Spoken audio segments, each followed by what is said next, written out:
gente, mas a pessoa que se empolga, né, e fica sem voz. Jó capítulo 1, versículo 5 diz assim. Todo mundo encontrou? Se não achou, senta aí perto de alguém que está com a Bíblia aberta. Vou ler a partir do 4. Seus filhos costumavam dar banquetes em casa, um de cada vez, e convidavam suas 3 irmãs para comer e beberem com eles. Terminando um período de banquetes, Jó mandava chamá-los e fazia com que se purificassem. De madrugada, ele, Jó, oferecia um holocausto em favor de cada um de seus filhos, pois ele pensava, talvez os meus filhos tenham lá no íntimo pecado e amaldiçoado Deus, e essa era a prática de Jó constantemente. O que isso tem a ver com oferta? Queridos, o que a Bíblia está dizendo aqui nesse texto, nessa passagem de Jó, é que os filhos de Jó, eles costumavam fazer festas constantemente, e Jó, toda vez que os filhos faziam uma festa, Jó, ele oferecia um sacrifício. Ele oferecia, isso que a Bíblia está dizendo, ele oferecia um holocausto em favor dos seus filhos. Por quê?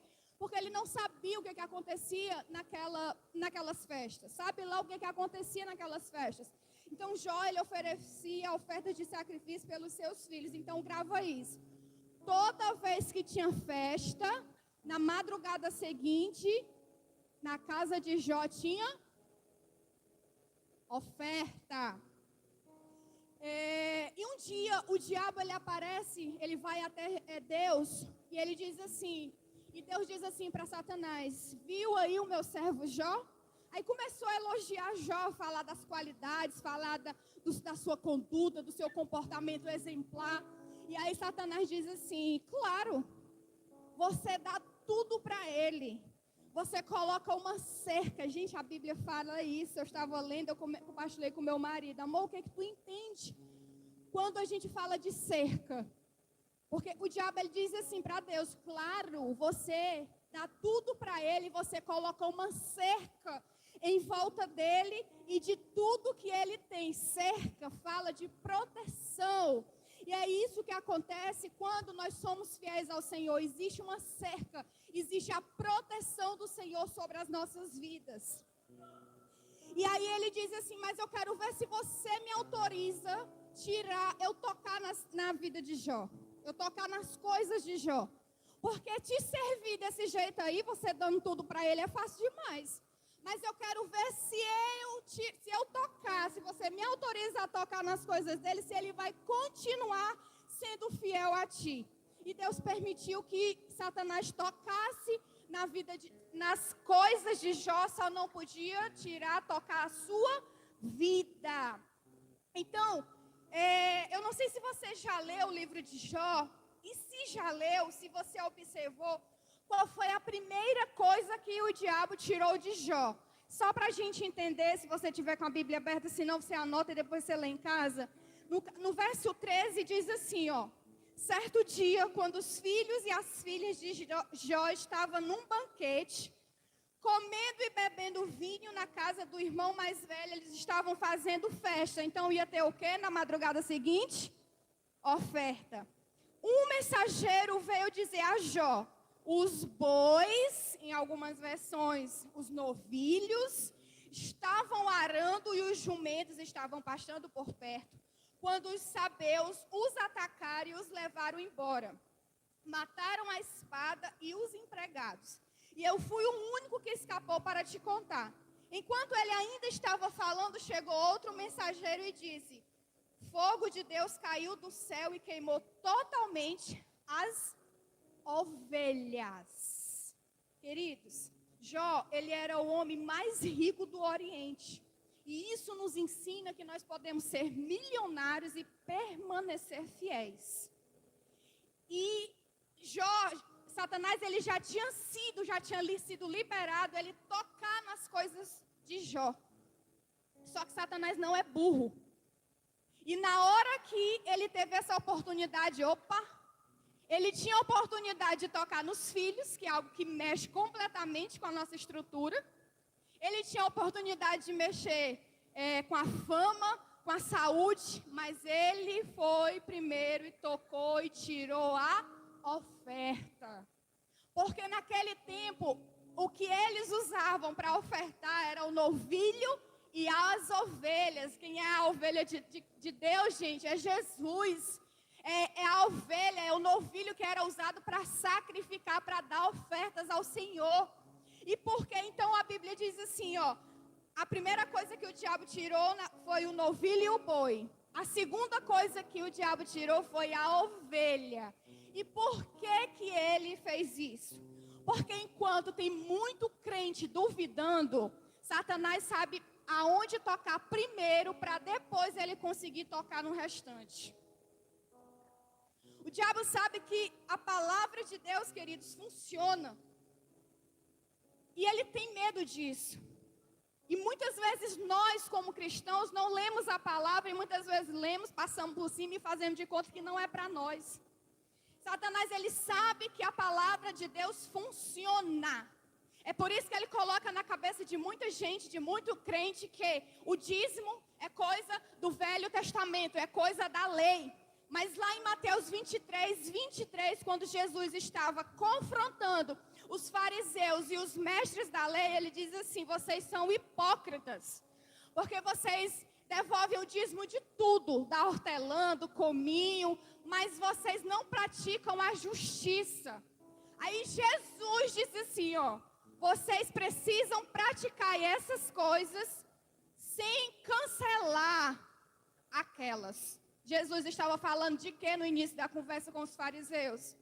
Do dízimo. Então Jesus estava dizendo, vocês precisam ser corretos, ser misericordiosos, praticar a justiça, sem deixar de dizimar. E Satanás, ele sabe disso. É por isso que ele tenta botar na cabeça de muita gente que isso é besteira, porque ele sabe que tudo que Deus libera na sua palavra, Deus, ele é fiel para cumprir. Então existe uma sentença sobre nós. Lá em Malaquias 3, quando Deus diz assim, ó, trazei todos os dízimos ao templo, para que haja mantimento na minha casa. E Deus diz assim, façam prova de mim, se eu não vou repreender o devorador. O diabo sabe, queridos, que não é você ser super crente, que não é você fazer uma campanha de 7 semanas, que não é uma oração forte, que não é o jejum que vai repreender esse espírito específico de devorar as tuas coisas. Porque é um espírito específico. Ele pode, quando você não dizima, ele pode devorar. É relacionado a coisas e a finanças. Então não adianta você ter uma oração forte, sapatear, ser super crente, fazer campanha. A única coisa que vai fazer o diabo parar de mandar esse espírito devorar o que é teu, segundo a palavra, segundo o respaldo de Deus, é quando você é dizimista. Foi tudo tirado de Jó, filhos, riqueza, tudo. Você sabe que é tudo, é tudo. Não é simplesmente você ser rico e amanhã você amanhecer pobre. É tudo, de não ter nada, de ficar doente, de os filhos morrer. Tudo, a saúde, tudo, ele foi tirado tudo. E Jó permaneceu fiel. E muitas vezes basta uma gripe. Às vezes basta o salário no final do mês, não dá para pagar todas as contas, que muitas vezes não é culpa de Deus, é irresponsabilidade ou falta de organização nossa. Basta uma gripe para muitas vezes a gente começar a murmurar, a gente começar a questionar Deus e a gente começar a deixar de cumprir com os tributos da palavra e até mesmo muitas vezes abandonar a fé. Deus, ele não quebra princípios. Não quebra, irmãos. Quando vem a dificuldade, quando o filho está doente, quando o dinheiro não vem, não cai na conta, quando não tem para comer aquilo que a gente não quer, como é que Deus vai te honrar se tu não honra Ele? Deus não quebra princípio. Deus não quebra princípio. Deus, sendo o Deus Todo-Poderoso, ele poderia ter simplesmente liberado uma palavra e dizer: virou o cativeiro de Jó. Mas aquele que dá semente ao que semeia, ele multiplicará os frutos da sua sementeira. Aquele que dá semente ao que semeia, não é aquele que dá semente ao que come a semente.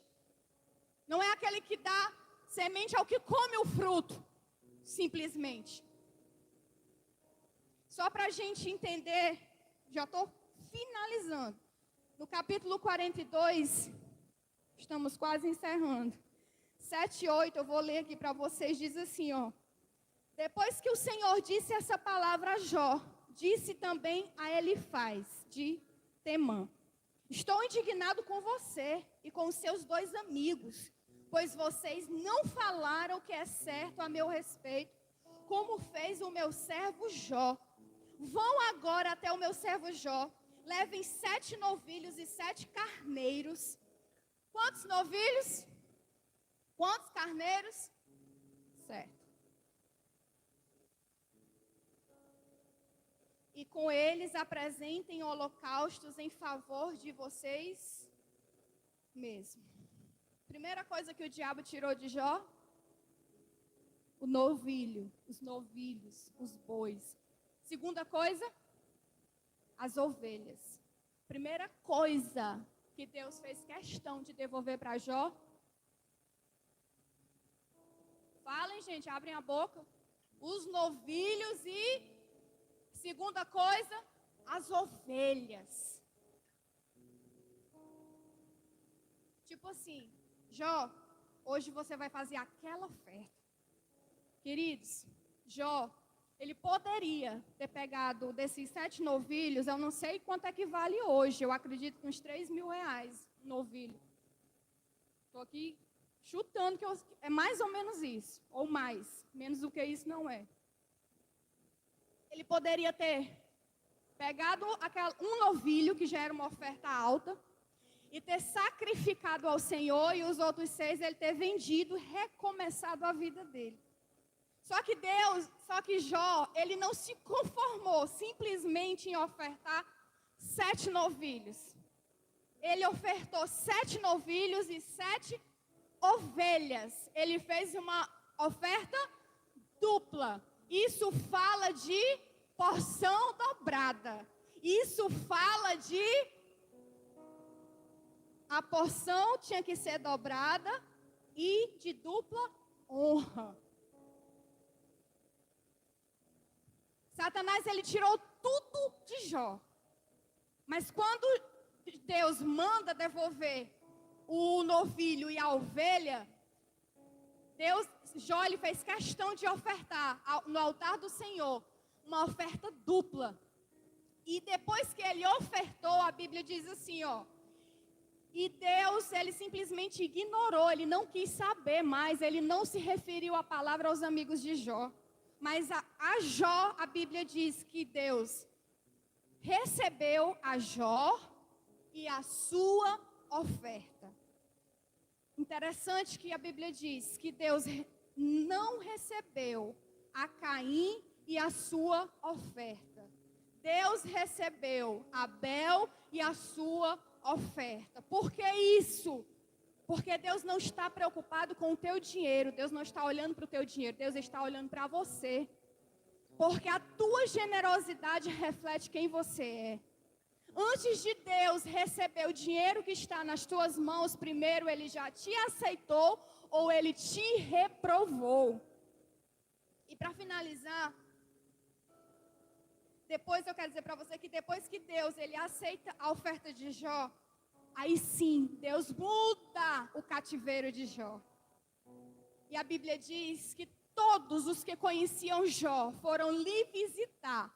E eles levaram presentes. Os presentes que eles levavam para Jó era ouro e prata. E Deus, a Bíblia diz que abençoou muito a vida de Jó. Por que Jó fez a oferta dupla, gente? Dupla honra, porção dobrada. Porque tudo que Satanás tirou de Jó, a Bíblia diz que Deus deu em dobro. Porque mais tem Deus para nos dar, para te dar, do que Satanás que vem tentando tirar de você. E se você conseguiu entender o que eu falei hoje aqui, se coloque de pé. Pegue seu dízimo, pegue sua primícia, pegue sua oferta. E vamos ofertar ao Senhor.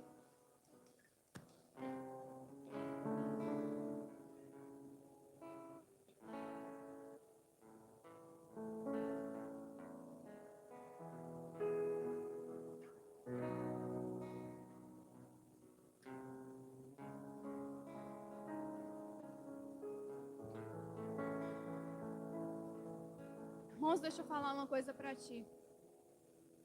No final do ano eu comentei isso com meu marido, que em outubro a gente já precisa começar a ensinar sobre organização financeira para a igreja. Porque quando chega no período de dezembro, janeiro, novembro, as pessoas começam a pegar o 13º, pegar aquilo que recebe extra, e elas não conseguem aplicar naquilo realmente que é importante.